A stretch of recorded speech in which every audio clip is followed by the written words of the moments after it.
안녕하세요. 히쌤 교실의 히쌤입니다. 오늘 다시 온라인 수업으로 우리 전환됐죠. 그래서 선생님이 수업을 찍게 됐습니다. 이전에는 충남 어서와 충남 온라인 학교에서 선생님이 했는데 그게 이제 끝나서 선생님이 직접 영상을 만들어서 수업을 만들어서 올리도록 할게요. 바로 우리 PPT를 한번 볼까요? PPT를 보면 이렇게 잘 나오나요? 한번 봅시다. 1930년에서 1940년대 무장 독립투쟁에 대해서 우리 같이 공부를 해볼 거예요. 1930년에서 1940년대 무장 독립투쟁에 대해서 우리 볼 건데, 댓글 읽어주는 선생님 코너가 있는데 우리 뭐 있는 댓글이 없죠. 그래서 그냥 넘어가는데, 혹시 여러분들 댓글 이렇게 써주시거나 궁금한 거 있으면은 선생님이 다음 시간에 읽어보도록 하겠습니다. 그러면 오늘 배울 거는 한인 애국단의 활동과 1930년대에 있었던, 그리고 무장 독립투쟁의 전개, 그리고 대한민국 임시정부와 한국 광복군에 대해서 우리 배워보도록 하겠습니다. 첫 번째로 우리 이 지도를 보면요, 우리가 저번 시간에 김원봉이 주축이 되었던 의열단에 대해서 한번 봤던 게 기억이 나실 거예요. 그 의열단이 어떻게 어디서 활동을 했는지가 여러분들이 보일 거다. 여기 보면 의열단이 서울에서 했던 다양한 투쟁들과 뭐 부산, 밀양, 그리고 전국에서 있었던 일들이 여기 지도에 표시가 돼 있습니다. 정말 무시무시한 활동을 했던 거 기억하시면 좋을 것 같고요. 그리고 이번 시간에 우리가 뭘 보냐, 여기 김구 선생님이 필두로 만든 1931년에 김구 선생님 필두로 만든 바로 이 한인 애국단의 활동을 볼 건데, 우리 첫 번째로 이봉창 선생, 이봉창 의사가 이 도쿄, 일본의 국왕, 그러니까 일본의 천황에게 폭탄을 던지는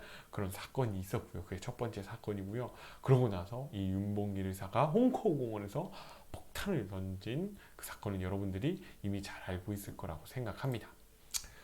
이거에 대해서 한번 같이 보도록 할게요. 한인 애국단의 활동입니다. 첫 번째 배경, 일제 감시와 탄압이 심해지고요. 거기에 내부 분열 등으로 인한 대한민국 임시정부의 활동이 침체됩니다. 1920년에 임시정부가 들어서고 나서요, 얼마 가지 못해요. 1923년에 내부에 큰 갈등이 생겨요. 그래서 이 임시정부의 활동이 심각하게 침체되기 시작해요. 그래서 큰 활동을 하지 못합니다. 그러자 이 침체를 극복하기 위해서 누가? 이 김구 선생님이, 이 김구가 결성을 했다라는 거예요. 어떠한 방면으로 이 애국단을 활용했는지는 한번 보도록 합시다. 뭘 했냐? 김구 선생은 우리가 의열투쟁을 해야겠다. 우리가 하나하나 좀 무장투쟁 한 명 한 명으로 인해서 의열투쟁을 해야겠다라고 생각을 하셔서 이 한인 애국단을 결성합니다. 그래서 대표적인 인물 그 두 명을 기억하시면 좋은데, 이봉찬 의사와 윤봉길 의사입니다. 아까 그거 봤죠? 이봉찬 의사는 일본 국왕을 처단을 시도하다가 실패했어요. 폭탄을 던졌는데 그 마차가 아닌 거에서 저기 하고 해가지고 이봉찬 의사의 그 의거는 실패하게 되지만, 이 의거가 중국의 신문에 아주 크게 났어요. 근데 문제는 그 논조가 아쉽다라는 논조로 나왔다라는 거예요. 이걸 빌미 삼아 일본 애들이 상당히 불편하겠죠. 그래서 중국을 쳐들어갑니다. 중국을 쳐들어가요. 만주사변 이후에 상하이, 지금 상해를 공격합니다. 공격해서요, 일본군이 이 상해를 점령합니다. 이때 홍콩 공원에서 상하이 이 점령 축하 기념식을 열겠다는 소문이 나요. 그래서 이때 기회다 생각해서 윤봉길 의사가 이때 도시락 폭탄과 물병 폭탄을 하나씩 해서 들어가십니다. 여기에 들어가서 그 축하연에서 던지세요. 뭘 던졌게요? 물병 폭탄을 던집니다. 물병 폭탄이 팡 터지면서 그 위에 장성 고위 관료들이 처단돼요.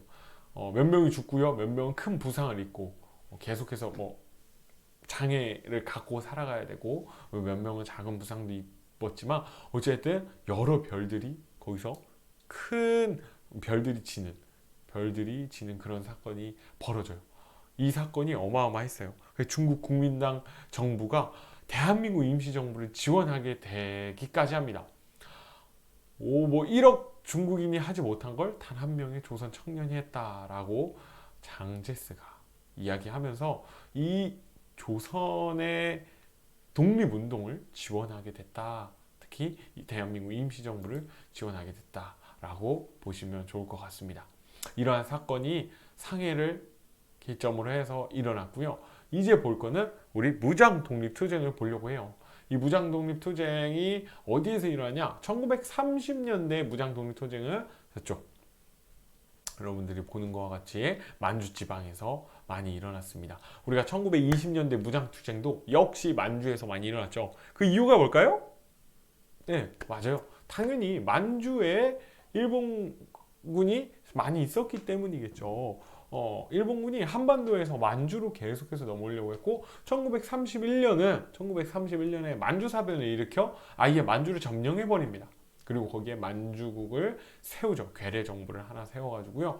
여기서 한국 독립군, 한국의 조선의 많은 독립군들과 독립운동 하시는 분들과 중국군이 연합을 해가지고 합동으로 독립운동, 이 무장투쟁을 이어갔다라는 거예요. 그 대표적인 게 한국 독립군, 지청천 장군이 했던 이 한국 독립군과 조선혁명군, 양세봉 장군이 했던 이 조선혁명군 두 군대가 중심적으로 이 지역에서 아주 무장투쟁을 활발하게 진행했습니다.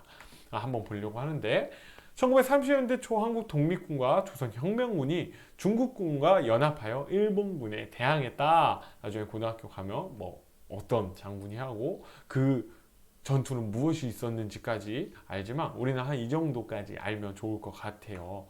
그리고 만주뿐만 아니라 이 중국 본토에서는요. 기억해 봅시다. 조선의용대가 활동해요. 조선의용대는 이 김원봉 많이 들었죠. 의열단을 만들었던 그 김원봉이 이제 조선의용대를 창설해서요. 중국 국민당군과 함께 항일전을 전개합니다. 중국군을 도와서 계속해서 무장투쟁을 이어가요. 일부는 화웨이 지방, 화북지방, 그러니까 북경이 있는 그쪽으로 가서 중국 의용군을 결성하게 됩니다. 조선 의용군을 결성해서 중국 공산당군과 함께 항일전을 전개하고요. 김원봉을 비롯한 일부 병력은 한국 광복군에 합류해요. 밑으로 내려와서 충칭 쪽으로 와서 한국 광복군에 합류한다라는 거예요. 상당히 의미가 있습니다. 이 한국 광복군에 대해서 우리가 보려고 하는데 이 한국 광복군이 창설된 거 여기 보이나요? 한국 광복군은 1940년에 네, 여기 한국 광복군은 1940년에 충칭에서 창설하게 돼요. 이 충칭에서 창설하게 되고요. 이때 나중에 이쪽 화북지방에서 있었던 지성 의용대 김원봉을 비롯한 그 의용대가 내려와서 힘을 보태게 되죠. 그래서 이 한국 광복군은 대일 대독 선전포고를 합니다. 2차 세계대전이었기 때문에 일본군 추축국에 선전포고를 해서 미국 연합군의 측에서 도와줍니다. 전쟁에 참전하게 돼요. 그래서 인도 미얀마 전선 이쪽 영국군들이 하는 이쪽 부분에 도와주러 가요. 그래서 정보 관련돼서 가는데 이 조선군 광복군들은요 일본말도 하고 중국말도 어느 정도 하고 영어가 되는 친구들도 있었기 때문에 거기서 그 정보 관련된 첩자를 가려내거나 그런 업무를 많이 했다고 합니다. 그리고 이 총사령부 지청장과 이범석 장군 기억하면 좋고요. 이 조선의용대가 여기 써있죠. 조선의용대가 일부가 넘어와서 한국광복군에 합쳐지고요. 기억해야 될 건 이 한국광복 국내 진입 계획, 이 계획을 세워서 미국의 OSS, 지금의 CIA라고 할 수 있는 그 OSS 부대와 연합해서 훈련을 했지만 딱 그 국내 진공작전을 시행하지 못하고 광복이 됐다라는 걸 기억하면 좋을 것 같아요. 그럼 다시 자세히 볼게요. 대한민국 임시정부의 개편입니다. 충칭 정착 이후 조직과 체제가 정비돼요. 다시 보자면 원래는 상하이 이쪽에 있었죠. 상해에 있었는데 이 상해가 점령되고 나서 계속해서 이동하게 됩니다. 대한민국 임시정부는 결국 충칭까지 이동하게 돼요. 그리고 일본군은 계속해서 중국 본토까지 계속해서 들어와서 임시정부가 설 자리가 없어서 이 충칭 저기 장제스 중국의 국민당 정부와 같은 위치에 있는 이 충칭에서 이 대한민국 임시정부가 명맥을 이어갔습니다. 그리고 거기서 삼균주의를 바탕으로 한 건국광령을 발표해요. 그리고 한국광복군을 창설했다라는 거. 그러고 나서 한국광복군이 어떻게 활동했는지를 보자면 태평양 전쟁 발발 이후에 연합군의 일원으로 참전하게 됩니다. 중국과 함께 대일 전쟁에 참가하고요. 인도 미얀마 전선에 참여해서 계속해서 활약했습니다. 그것뿐만 아니라 미국 전략정보국 OSS와 국내 진입작전 계획을 계획하였는데요. 일본의 항복으로 실행에 옮기지 못했다. 그래서 1945년 8월 15일 우리나라가 광복될 때요. 많은 사람들이 좋아했지만 몇몇 사람들은 통탄을 금치 못했습니다. 우리 군대가 우리 조선 백성의 힘, 그러니까 조선 국민의 힘으로 독립한 게 아니기 때문에 연합군에 의해서 독립이 되어졌기 때문에 나중에 목소리를 내지 못할 것을 염려하여 슬퍼했다는 이야기가 많이 있어요. 어쨌든 이런 일이 있어서 한국광복군의 활동이 끝나게 됩니다.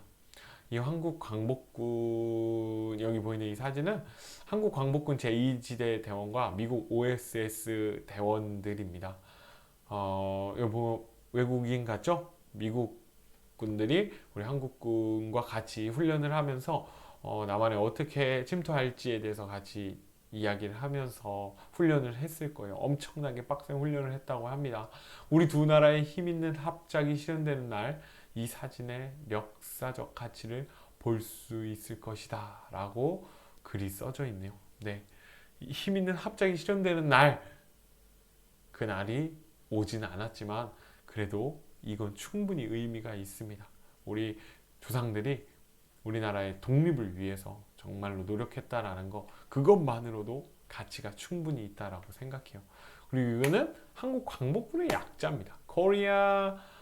코리안이죠. Korean Independence Army의 약자예요. KIA. 그리고 밑에는 라틴어로 2입니다. 그래서 2지대 광복군은 3지대까지 있었는데 2지대 그 단원들이 광복군 조상님들이 이렇게 KIA라고 해서 사진 찍은 것들이 지금도 남아 있어요.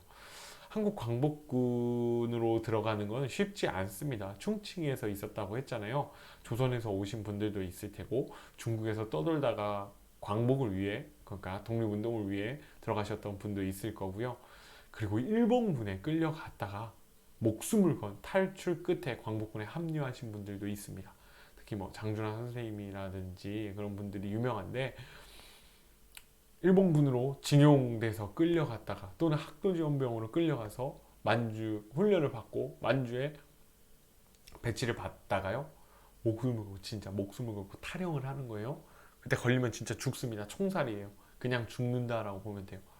하지만 목숨 걸고 탈출을 해요. 탈출해서 다시 조선으로 돌아가서 하신 게 아니고, 물론 그런 분도 계시겠지만 많은 분들이 저쪽 광복군으로 들어갔다는 거죠. 광복으로 들어가서 정말 어떤 훈련을 받을지 상상하기 힘들어요. 선생님도 군대를 갔다 왔지만 선생님이 받았던 훈련과는 어떻게 차원이 다른 훈련일 거라고 생각됩니다.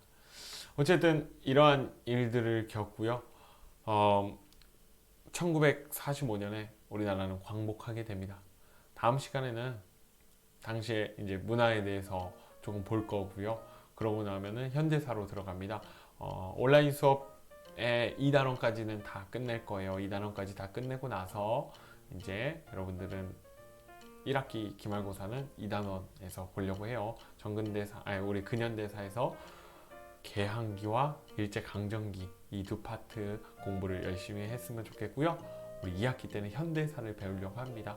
그 이후에 다음 시간에 이제 이 일제시대 그 당시에 이제 문화 파트를 보려고 하니까요. 고생 많으셨고요. 선생님 얼굴이 나오게 하고 고생 많으셨고요. 궁금한 거 있으면 언제든지 선생님한테 연락해 주시고 거기 게시판에 글 남겨주시고 유튜브에 댓글 남겨주시고 뭘 해도 상관없으니까요.